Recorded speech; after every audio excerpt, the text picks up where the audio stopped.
Alors, quand on entend les spécialistes en économie s'émerveiller devant le fantastique redressement de PSA sous la main de Carlos Tavares, c'est ridicule. Ridicule, et surtout, ils ne disent jamais à qui cela profite. Aux travailleurs de PSA, sûrement pas. Je l'ai dit, en quelques années, nous sommes 17 000 de moins pour sortir une production en augmentation tout en étant moins payés. Par contre, les actionnaires et les principaux dirigeants du groupe, eux, non seulement n'ont jamais connu le chômage ou la moindre baisse de revenus, mais ils n'ont pas arrêté de se gaver. La seule différence, c'est qu'aujourd'hui, ils ne peuvent plus le cacher. Voilà la vérité, celle que nous avons toujours affirmée. Le groupe PSA n'a jamais été menacé de faillite. Il a simplement mené sa propagande pour justifier la fermeture d'Aulnay qui avait été décidée des années auparavant. C'était un plan cynique destiné à tailler à la hache dans la masse salariale. Parler de redressement spectaculaire est une escroquerie. Qui peut croire à cette fable qu'une multinationale comme PSA a pu en quelques dizaines de mois passer de la quasi-faillite à des bénéfices en se comptant en milliards? C'est ce genre d'escroquerie, de mensonge, qui montre la nécessité vitale pour les travailleurs, comme Nathalie le défend dans cette élection, de contrôler eux-mêmes les comptes des entreprises, de rendre publics tous les chiffres, toute la comptabilité, et pas seulement ceux trafiqués que les directions publient.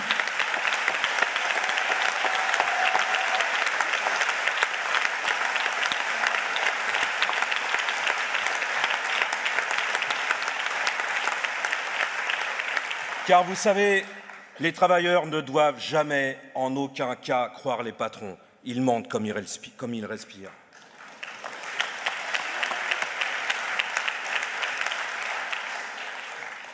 Face à cette décision injustifiée de fermer l'usine d'Aulnay, plusieurs centaines de travailleurs, déterminés à ne pas se laisser faire, sont entrés en lutte durant près de 18 mois pour finir par se mettre en grève totale pendant 4 mois, paralysant la production. 4 mois, pendant lesquels ces travailleurs ont démontré à seulement quelques centaines la force qu'ils peuvent représenter quand ils sont conscients de leurs intérêts, qu'ils s'organisent et qu'ils se battent avec détermination.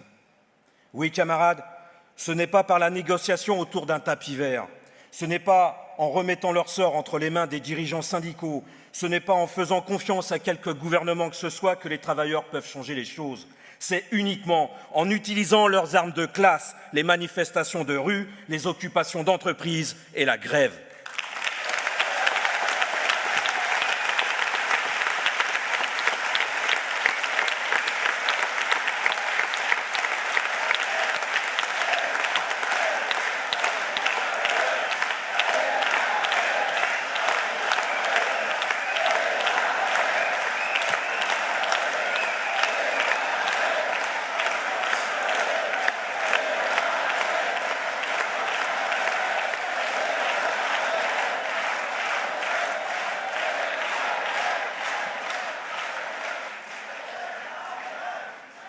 Pour une minorité des travailleurs de PSA Aulnay, nous avons pu retrouver un travail.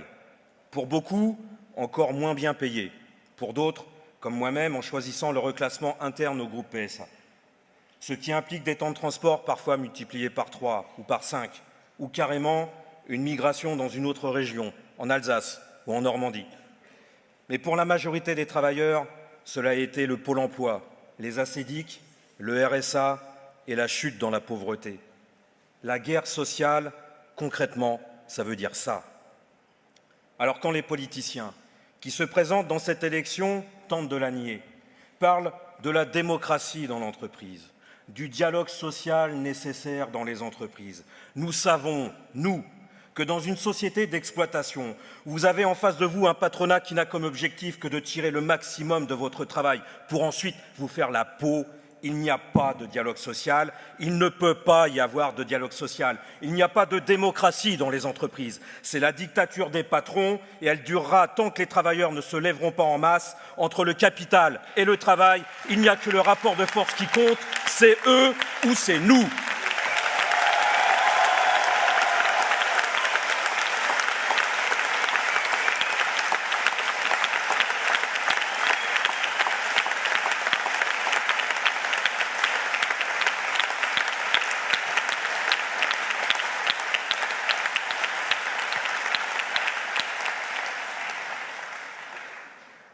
Il y a un point où les patrons nous mènent la guerre systématiquement dans tous les secteurs, dans toutes les entreprises.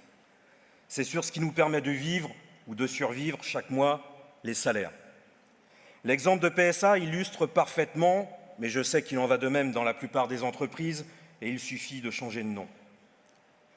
Depuis maintenant, l'Alstom, depuis maintenant 5 ans, derrière quelques augmentations de salaire de 8 ou au mieux 13 € net par mois, se cache en réalité une diminution réelle des salaires de l'ensemble des travailleurs du groupe. Avec les suppressions ou les rabotages des différentes primes, ce sont plusieurs milliers d'euros qui ont été perdus. Mais ici, comme partout, la direction pleurniche en disant qu'elle n'a pas d'argent pour augmenter les salaires. Pas d'argent.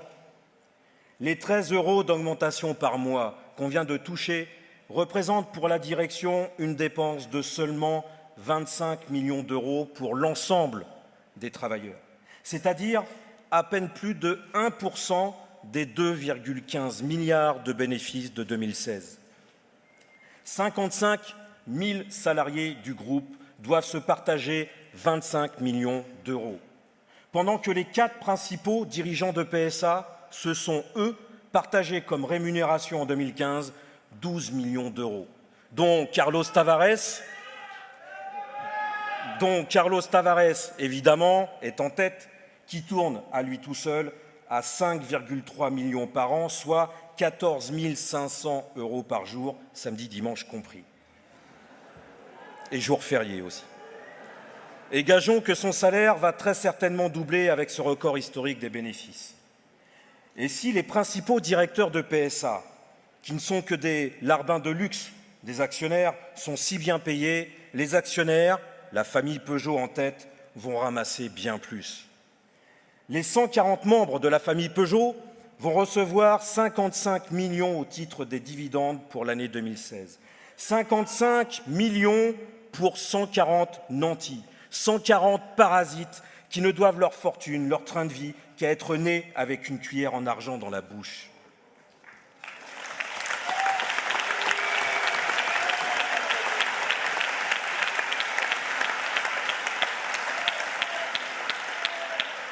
Alors, il est impossible de connaître réellement la fortune personnelle des Peugeot. On sait juste qu'entre le groupe PSA et ses autres propriétés, elle possède près de 4 milliards d'euros d'actifs. Mais cela n'inclut pas la fortune personnelle qui reste secrète. Combien de propriétés, de châteaux, de domaines privés pour ces grands amateurs de chasse? Combien de collections d'objets d'art? Combien d'argent planqué dans les banques suisses et dans les autres paradis fiscaux? Ça, la loi de la société bourgeoise interdit de le savoir et ça juge cette société. Oui, la famille Peugeot va toucher ses 55 millions d'euros de dividendes, entre autres, parce que chaque mois, elle vole les travailleurs sur leur paye. Et quand on entend parler les politiciens qui défendent les intérêts du patronat, qui reprennent le refrain des salaires trop élevés, mais de qui se moquent-ils? Eux qui se goinfrent avec l'argent de nos impôts pour payer à leurs familles des salaires de 5 000 € par mois à se tourner les pouces. Ils placent même leurs rejetons comme assistants parlementaires, payés des dizaines de milliers d'euros à ne même pas y être.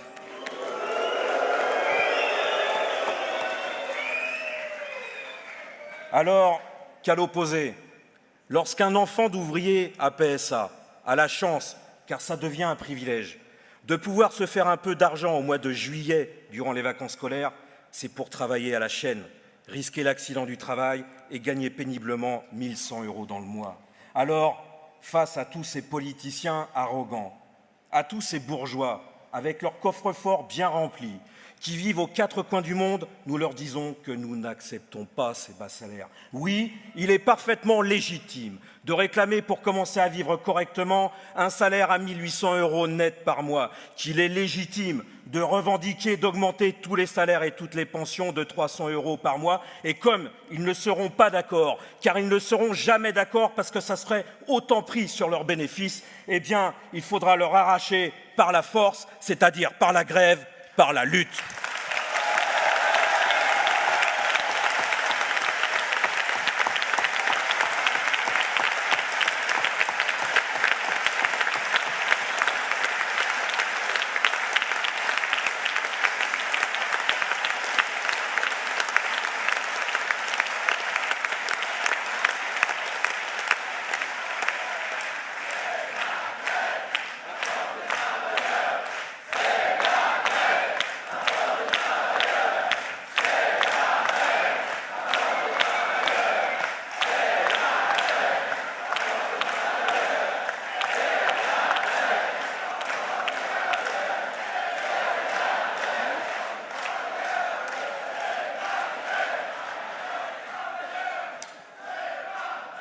Le patronat dispose de multiples moyens pour tirer constamment les salaires des ouvriers par le bas.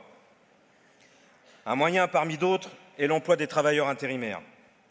Ces dernières années, à PSA, après avoir supprimé au moins 17 000 CDI dans ses usines, la direction a bien été obligée de faire appel à pas moins de 7 000 travailleurs intérimaires pour sortir ces voitures.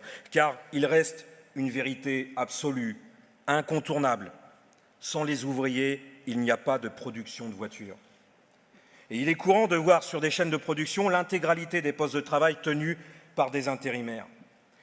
Ces travailleurs sont pris en otage dans des contrats qui peuvent s'arrêter du jour au lendemain. Ils ont les postes les plus durs, des droits au rabais, ils ne touchent même pas les primes d'intéressement et surtout, ils ont les payes les plus basses. Pour un intérimaire, le salaire, c'est le minimum. Officiellement, il est à peine supérieur au SMIC, environ 1 200 € net par mois, c'est-à-dire parfois presque 300 à 400 € de moins qu'un embauché avec un peu d'ancienneté. Je précise officiellement 1 200 €, car régulièrement, les agences d'intérim et la direction de PSA trouvent le moyen de gratter encore un peu sur ces salaires, comme s'ils n'étaient pas assez bas. Tous les mois, les intérimaires constatent des vols sur leur paye. Une fois, c'est le samedi en heures supplémentaires. Ensuite, c'est le 13e mois qui a été oublié, ou une partie de la prime de nuit qui n'est pas payée. Récemment, une trentaine d'intérimaires ont menacé de faire grève si leur prime de nuit n'était pas payée intégralement. Immédiatement, l'agence d'intérim a régularisé la paye, prétextant une erreur informatique. L'erreur informatique, c'est l'excuse miracle. Sauf que l'erreur est toujours dans le même sens. Jamais l'agence d'intérim ne va payer 2 samedis supplémentaires au lieu d'1.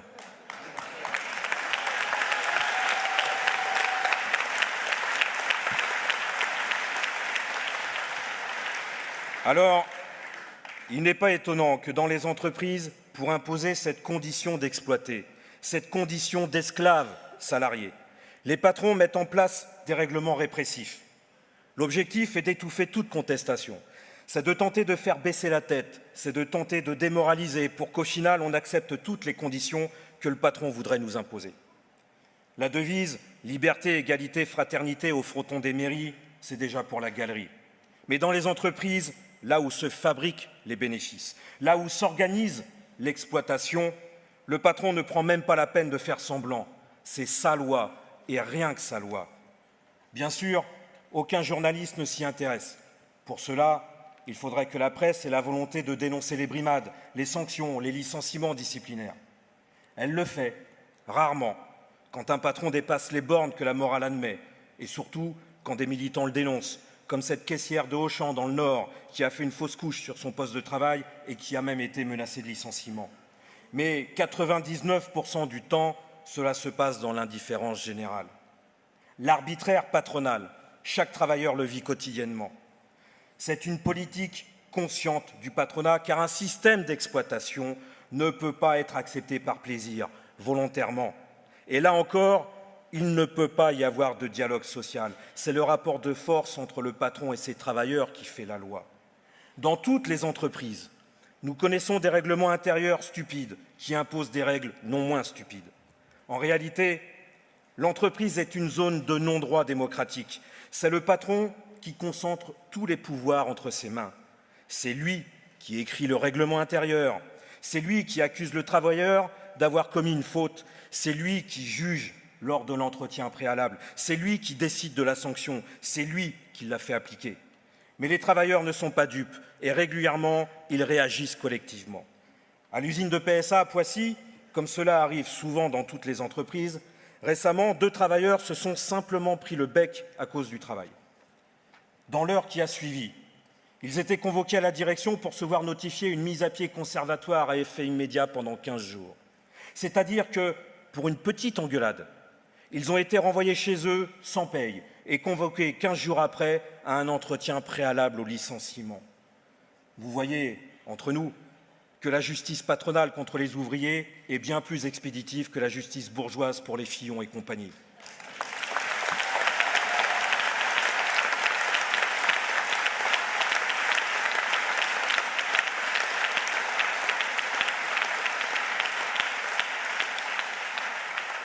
Mais la direction est tombée sur un os. Quand la nouvelle s'est répandue dans l'atelier, la totalité des salariés ont été unanimes et ont instantanément débrayé. Même les intérimaires ont arrêté de travailler.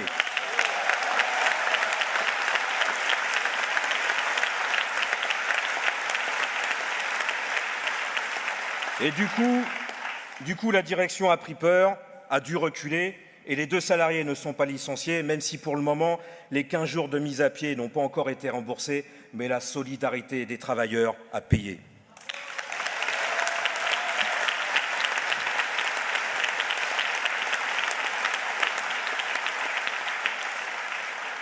Dans cette campagne électorale, Nathalie dénonce cette société d'exploitation. Nous dénonçons ce que vivent quotidiennement tous les travailleurs, quelle que soit l'entreprise où ils travaillent, quelle que soit la dureté du travail. Oui, nous, les travailleurs, nous sommes à la base du fonctionnement de toute la société. Sans nous, il n'y aurait rien qui pourrait se fabriquer, rien qui pourrait se construire, rien qui pourrait se déplacer, personne ne pourrait se soigner. C'est pour cette raison que ce qui est bon pour les travailleurs est bon pour toute la société. L'interdiction des licenciements, l'embauche massive dans les entreprises pour se répartir le travail entre tous, les augmentations de salaire, toutes ces exigences ne pourront être imposées que par un rapport de force. Alors oui, aujourd'hui, le patronat nous fait la guerre sociale et il gagne certaines batailles. Mais gagner des batailles ne veut pas dire qu'il a gagné la guerre. Oui, il y a des patrons et des patrons de combat, mais il y a aussi et surtout des millions de travailleurs qui représentent une force sociale gigantesque. Notre force, en tant que travailleurs, en tant qu'exploités, réside justement dans notre nombre et dans notre conscience de la place incontournable que nous occupons dans l'économie. Alors, nous ne savons pas quand les travailleurs, quand la classe ouvrière inversera le cours des choses, remportera à nouveau des victoires dans la guerre sociale. Mais nous sommes certains que tôt ou tard, cela arrivera. Oui, nous en sommes convaincus, car nous gardons cette confiance inébranlable dans la capacité des travailleurs à se remettre debout, à relever la tête pour se jeter dans la bataille massivement, avec détermination et à remporter la victoire. Vive la classe ouvrière et vive le communisme!